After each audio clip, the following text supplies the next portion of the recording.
మొదటి యోహాను పత్రిక 4వ అధ్యాయము 4వ వచనములో, లోకములో ఉన్నవానికంటే మీలో ఉన్నవాడు గొప్పవాడు అని తనను నమ్మినటువంటి విశ్వాసులతో దేవుడు తెలియజేశాడు. ఏంటి లోకములో ఉన్నవాడంటే, దేవుని శత్రువైన, క్రైస్తవ బిడ్డల శత్రువైన అపవాదిని గురించి, సాతాను గురించి మాట్లాడాడు. సాతాను కంటే గొప్పవాడు మీలోనే ఉన్నాడు అని చెప్పాడు. అవును, దేవుని నమ్మిన బిడ్డలకు దేవుడు ఆత్మరూపిగా మనిషి హృదయంలో ఉంటాడు.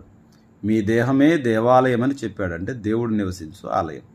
దేహములో, మనస్సులో, ఆత్మలో కూడా దేవుడు మానవునిలో నివసించడానికి ఇష్టపడుతున్నటువంటి వాడు. అయితే ప్రభువుని విశ్వసించిన వారిలో ఈ కార్యం జరుగుతుంది. లోకములో ఉన్న సాతానుకు భయపడడు, అప్పుడు మంత్రాలకు భయపడడు, దెయ్యాలకు భయపడడు. ఎందుకంటే ఆ దెయ్యాల మంత్రాలన్నిటికంటే మించిన శక్తిమంతుడైన